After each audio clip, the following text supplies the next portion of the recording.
दोस्तों स्वागत है आपका हमारे चैनल ब्राइट फैक्ट्स में। लॉकडाउन का चौथा चरण शुरू हो गया है। ये चरण 18 मई से 31 मई तक रहेगा। ऐसे में रेल, फ्लाइट और बस सेवाओं के ऊपर कुछ बहुत बड़ी खबरें निकल कर आ रही हैं जिसे आपको जरूर जान लेना चाहिए। अब तक हमारे देश में 96,169 संक्रमित हैं, 56,316 का इलाज चल रहा है और 36,823 ठीक हो गए। और जैसे जैसे मैं आपको बता रहा हूं आंकड़े और भी बढ़ रहे होंगे। इसी के साथ दोस्तों आज की बड़ी खबरों में देखेंगे, वित्त मंत्री ने बताई नई स्कीम, शहरी गरीबों और प्रवासियों को कम किराए पर मिलेगा घर। साथ ही देखेंगे लॉकडाउन 4.0 में घर से बाहर निकलने पर जेब में जरूर रख लें ये 2 डॉक्यूमेंट्स। बेहद बड़ी खबर दोस्तों, देखते रहिए। आगे देखेंगे सैलरी वालों को जो था इंतजार, सरकार ने दी वो बड़ी राहत। क्या है वो राहत, ये देखने के लिए हमारे साथ बने रहें। साथ ही साथ आप सब जानते हैं कि लॉकडाउन 4 में बहुत छूट दी गई है, लेकिन चाहे जो हो जाए 31 मई तक ये सारे काम करने की मत सोचिएगा। और राहत पैकेज में मिडिल क्लास को क्या मिला, जाने बड़े ऐलान। ये सभी खबर लॉकडाउन 4 से जुड़ी हैं और आपके लिए बेहद जरूरी है दोस्तों। तो इन खबरों को विस्तार से जानने के लिए वीडियो को अंत तक जरूर देखें। लेकिन उससे पहले दोस्तों, इस वीडियो को बनाने में मुझे बहुत मेहनत लगती है और इस मेहनत के लिए वीडियो को एक छोटा सा लाइक जरूर करिएगा। फटाफट से ले चलते हैं आपको हमारी आज की सबसे पहली और बड़ी खबर की तरफ। गुरुवार की अपनी प्रेस कॉन्फ्रेंस में वित्त मंत्री निर्मला सीतारमण ने अपने विभाग द्वारा देश के किसानों, प्रवासी मजदूरों और गरीबों के लिए दी रियायतों की घोषणा की। वित्त मंत्री द्वारा गुरुवार की गई तमाम घोषणाओं में सबसे महत्वपूर्ण रहा one nation one ration card योजना का ऐलान करना। इसके तहत अब गरीब मजदूर देश के किसी भी राज्य में अपने राशन कार्ड के जरिए महीने भर का राशन प्राप्त कर सकेंगे। इसी क्रम में वित्त मंत्री ने शहरी गरीबों और प्रवासियों के लिए भी एक महत्वपूर्ण योजना का ऐलान किया। वित्त मंत्री निर्मला सीतारमण ने प्रेस कॉन्फ्रेंस में बताया कि शहरी गरीब प्रवासियों के लिए प्रधानमंत्री आवास योजना के तहत किफायती किराए पर मकान के लिए योजना शुरू की जाएगी। इस योजना के जरिए शहरी गरीबों को कम किराए पर रहने के लिए घर मिलेगा। बताया जा रहा है कि सरकार इसके लिए शहरों में कम कीमतों पर किराए के लिए हाउसिंग कॉम्प्लेक्स बनवाएगी। दोस्तों लॉकडाउन का चौथा चरण जब से शुरू हुआ है तब से लोग घर से बाहर निकलना शुरू कर रहे हैं, लेकिन इसी बीच आपको इन चीजों का ध्यान रखना बहुत जरूरी है, वरना आपको प्रशासन की तरफ से बहुत सारी दिक्कतें झेलनी पड़ सकती हैं। घर के बाहर समस्त सार्वजनिक स्थलों पर फेस मास्क पहनना होगा या फेस कवर करना होगा। लॉकडाउन 4.0 में हर कर्मचारी और मजदूर को अपना वोटर आईडी और पहचान पत्र रखना अनिवार्य होगा। पूरी तरह से सोशल डिस्टेंसिंग के नियमों का पालन करना होगा। इमरजेंसी ड्यूटी वाले कर्मचारियों को भी आईडी कार्ड रखना अनिवार्य होगा। मेडिकल इमरजेंसी, अति आवश्यक सेवाओं की आपूर्ति के लिए जिले से ई पास के बिना बाहर निकलना प्रतिबंधित रहेगा। घर पर शादी विवाह समारोह होने पर अधिकतम 50 व्यक्तियों की उपस्थिति में सोशल डिस्टेंसिंग का पालन करने के आदेश दिए गए हैं। अंतिम संस्कार में अधिकतम 10 व्यक्तियों की उपस्थिति में सोशल डिस्टेंसिंग के नियमों का पालन करना अनिवार्य होगा। सभी निजी 4 व्हीलर गाड़ी में चालक एवं अधिकतम 2 व्यक्ति एवं प्रत्येक 2 व्हीलर में केवल चालक की अनुमति रहेगी। इस वीडियो को देखते रहिए दोस्तों, क्योंकि आगे आने वाला है 2020 के इस महीने तक चीनी बीमारी का प्रकोप ठंडा पड़ जाएगा। विस्तार से जानने के लिए देखते रहिए।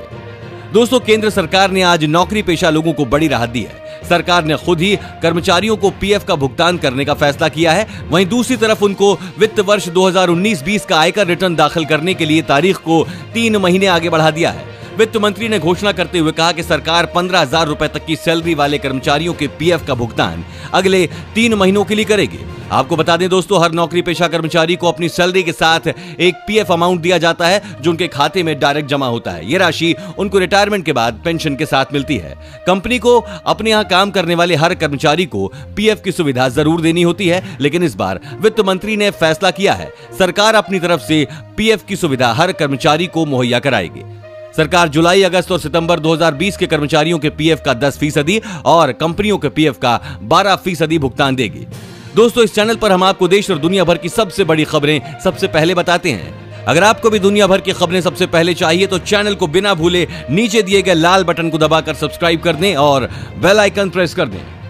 आप सब जानते हैं कि प्रदेश और देश स्तर पर चौथे चरण में बहुत सी चीजों को खोलने की छूट दी गई है। इनमें दुकानें और दफ्तर भी शामिल हैं। इसके अलावा महामारी संकट के बीच व्यवस्थाओं को रफ्तार देने के लिए कई बड़े फैसले किए गए हैं, लेकिन अभी ऐसी कई चीजें हैं जिन पर प्रतिबंध जारी रहेगा। यानी साफ है कि 31 मई तक कुछ ऐसे काम भी हैं जो आप नहीं कर सकेंगे। लेट नाइट आउटिंग, पार्टी या ड्राइविंग का प्लान हो रहा है तो बदल दीजिए, क्योंकि शाम 7 बजे से सुबह 7 बजे तक घर से बाहर नहीं निकल पाएंगे। बुजुर्ग, प्रेग्नेंट महिलाएं और 10 साल से छोटे बच्चे फिलहाल किसी भी समय घर से बाहर नहीं निकल पाएंगे। लॉकडाउन 4.0 में सभी तरह की डोमेस्टिक इंटरनेशनल फ्लाइट्स बंद रहेंगी। 18 से 31 मई तक आप ट्रेन यात्रा भी नहीं कर पाएंगे, क्योंकि इस दौरान सभी तरह की ट्रेन सेवा भी बंद है। केवल श्रमिक स्पेशल और स्पेशल ट्रेनें ही चल रही हैं।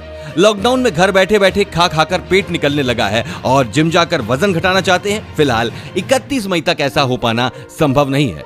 मंदिर जाकर कोई अनुष्ठान करवाने की सोच रहे हैं, फिलहाल यह भी संभव नहीं है। लॉकडाउन के चौथे चरण में भले ही आपको सरकार ने छूट दी है, लेकिन इन सभी चीजों का मजा अब भी आप नहीं ले सकते हैं। दोस्तों, बुधवार को वित्त मंत्री निर्मला सीतारमण ने करीब 6 लाख करोड़ के राहत पैकेज का ऐलान किया। ये कुल 20 लाख करोड़ के पैकेज का हिस्सा है, जिसकी घोषणा खुद पीएम नरेंद्र मोदी ने की थी। लेकिन सवाल यह है कि इस पैकेज में देश के मिडिल क्लास के लिए क्या था। आइए विस्तार से जानते हैं।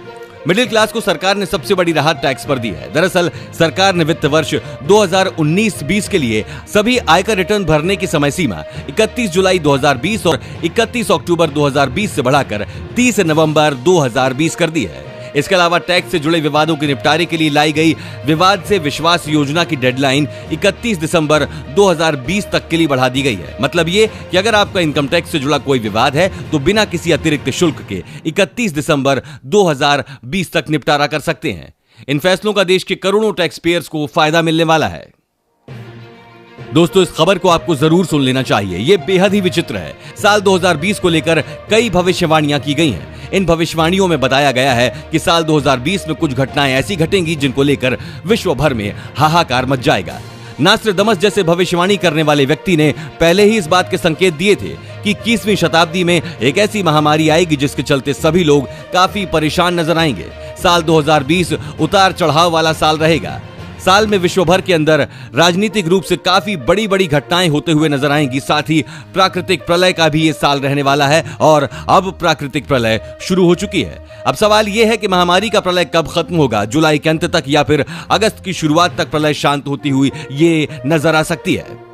इसी के साथ दोस्तों, आप आगे की बड़ी खबरों में देखने वाले हैं। दिल्ली से रोडवेज की बस सेवा शुरू, 7 जिलों में जाएंगी बसें। अगली खबर में ऑनलाइन कंपनी आज से शुरू कर सकती हैं हर इलाके में हर सामान की डिलीवरी। और आईपीएल की तैयारी शुरू हो चुकी है। कैसे होंगे मैच, देखने के लिए बने रहिए। साथ ही आखिर क्यों इस बार गर्मी में तापमान कम है, जानिए इसकी वजह।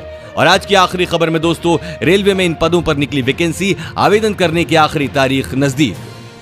लॉकडाउन 4.0 लागू होते ही हरियाणा सरकार ने सोमवार को बड़ा कदम उठाया और अंतर्राज्यीय बस सेवा की शुरुआत कर दी। आज से दिल्ली से भी हरियाणा रोडवेज की बसें शुरू हो गई हैं। यात्रा ऑनलाइन टिकट बुकिंग से हो रही है। अभी 7 जिलों के लिए दिल्ली से हरियाणा रोडवेज की एक बस चलेगी। ये बसें दिल्ली के अंतर्राज्यीय बस अड्डे से चलेंगी। बस दिल्ली से चलने के बाद अपने आखिरी स्टॉप पर रुकेंगी और बीच में नहीं रुकेंगी। हरियाणा सरकार ने मंगलवार से बस सेवा शुरू करने का फैसला लिया है। इसके चलते अब दिल्ली अंतर्राज्यीय बस अड्डे से हरियाणा के 7 शहरों के लिए बस सेवा शुरू की जाएगी। हरियाणा के 15 जिलों से बस का संचालन पहले ही शुरू हो चुका है। सोमवार को पंचकुला से रोहतक, भिवानी, हिसार, नारनौल और रेवाड़ी के लिए ही बसें चली। अन्य रूटों पर यात्रियों की संख्या नाम मात्र होने के चलते बस रद्द कर दी गई। बावजूद इसके मंगलवार से राष्ट्रीय राजधानी दिल्ली से हरियाणा के अलग अलग शहरों के लिए बसों को रवाना कर दिया जाएगा। आपको बता दें, चौथे चरण के लॉकडाउन को भारत सरकार ने कई राहतों के साथ पेश किया है। गृह मंत्रालय ने 31 मई तक बढ़ाए गए लॉकडाउन के चौथे चरण में विशेष तौर पर प्रतिबंधित गतिविधियों को छोड़कर अन्य सभी गतिविधियां खोलने की इजाजत दी है। लॉकडाउन के तीसरे चरण में ऑनलाइन वेबसाइट की डिलीवरी शामिल थी, जिसमें ये कंपनियां गैर जरूरी सामान की डिलीवरी केवल ग्रीन और ऑरेंज जोन इलाकों में ही कर सकती थी। रेड जोन इलाकों में गैर जरूरी सामान की डिलीवरी करना प्रतिबंधित था, लेकिन अब माना जा रहा है कि ग्रीन और ऑरेंज जोन के बाद रेड जोन में भी ऑनलाइन कंपनियां अपनी सेवाएं शुरू कर पाएंगी। खैर, इस मामले में अभी राज्य सरकार के दिशा निर्देश आने बाकी हैं। राज्य सरकार के दिशा निर्देश आने से पहले ऑनलाइन कंपनियां अपनी सेवा शुरू करने के लिए पूरी तरह से तैयार हो चुकी हैं। इस मामले में पेटीएम मॉल के वरिष्ठ उपाध्यक्ष श्रीनिवास मोठी ने कहा कि सरकार के इस कदम से कंपनी को रेड जोन में पड़ने वाले अधिकतम शहरों के कई इलाकों में डिलीवरी करने में मदद मिलेगी। दोस्तों, भारत में होने वाले T20 क्रिकेट के सबसे बड़े शो इंडियन प्रीमियर लीग यानी आईपीएल का रास्ता क्या साफ हो गया है? केंद्र सरकार ने महामारी संक्रमण को रोकने के लिए देश भर में लागू लॉकडाउन के चौथे चरण के लिए जो दिशा निर्देश जारी किए हैं, उनमें उसने स्टेडियम और स्पोर्ट्स कॉम्प्लेक्स खोलने की इजाजत दे दी है। सरकार ने यह अनुमति भी दे दी है कि बिना दर्शक के स्टेडियम में मैच कराया जा सकता है। इसमें एक मुश्किल यह है कि घरेलू और विदेशी खिलाड़ियों की आवाजाही कैसे होगी। आईपीएल की फ्रेंचाइजी टीमों में बड़ी संख्या में विदेशी खिलाड़ी हैं और इस समय घरेलू और अंतर्राष्ट्रीय उड़ानों पर पाबंदी लगी है। लेकिन ये बात और पक्की है कि आईपीएल का शो शुरू हो जाने का बड़ा फायदा ये होगा कि 1 महीने से ज्यादा समय तक लॉकडाउन लागू रखने के लिए सरकार को ज्यादा मेहनत नहीं करनी पड़ेगी। लोगों को भी रामायण महाभारत के बाद मनोरंजन का एक अच्छा साधन मिल जाएगा। पूरा देश और दुनिया इस वक्त महामारी से जूझ रहा है, भारत भी इससे अछूता नहीं है। लेकिन लॉकडाउन के बीच में देश में इस बार गर्मी के माह में तापमान सामान्य से कम है। हालांकि कम तापमान होने की वजह से आप खुश जरूर होंगे, लेकिन मॉनसून और देश की अर्थव्यवस्था के लिहाज से ये अच्छी खबर नहीं है। दरअसल मई जून माह में पड़ने वाली गर्मी सीधे तौर पर मॉनसून को प्रभावित करती है, यानी गर्मी जितनी कम होगी मॉनसून की बारिश उतनी ही कम होगी। लगातार बारिश, आंधी, तूफान की वजह से तापमान में गिरावट देखने को मिल रही है। इसकी वजह वेस्टर्न डिस्टर्बेंस यानी पश्चिमी विक्षोभ है। पश्चिमी विक्षोभ भूमध्य सागर व कैस्पियन सागर से होकर भारत पहुंचने वाला एक तरह का अतिरिक्त उष्णकटिबंधीय तूफान है। ये एक तरह का तूफान है जो ईरान, अफगानिस्तान से होते हुए भारत आता है। जब ये हिमालय पर पहुंचता है तो भारी बारिश और बर्फबारी होती है, लेकिन ये मानसून की बारिश नहीं होती है। पश्चिमी विक्षोभ के बारे में सटीक तौर पर बता पाना काफी मुश्किल होता है, लेकिन ये बात तो पक्की है दोस्तों कि यदि तापमान ऐसे ही कम रहा तो तूफान की आशंका जताई जा सकती है। दोस्तों, अगर आप रेलवे में नौकरी करना चाहते हैं तो आपके लिए खुशखबरी है। ईस्ट कोस्ट रेलवे ने चिकित्सा विभाग में कुछ पदों पर भर्तियां निकाली हैं। इसके माध्यम से रेलवे 663 पदों पर भर्ती करेगा। इन पदों में superintendent, pharma, dresser, OTA, hospital attendant और कॉन्ट्रैक्ट मेडिकल प्रैक्टिशनर जैसे पद शामिल हैं। ये भर्तियां care centre, medical departments, KUR division में की जाएंगी। इच्छुक उम्मीदवार ईस्ट कोस्ट रेलवे की आधिकारिक वेबसाइट eastcoastrail.indianrailways.gov.in पर जाकर आवेदन कर सकते हैं। पदों की कुल संख्या 663 है। दोस्तों, लॉकडाउन खत्म होने का इंतजार सभी को है। आपको क्या लगता है कि लॉकडाउन का ये सिलसिला किस महीने में खत्म होगा? हमें अपनी राय नीचे कमेंट में जरूर बताएं। साथ ही और अगर आपको ऐसे ही न्यूज हर रोज अपने मोबाइल फोन पर चाहिए तो बिना भूले दिए गए लाल बटन को दबाकर सब्सक्राइब जरूर कर दें। धन्यवाद।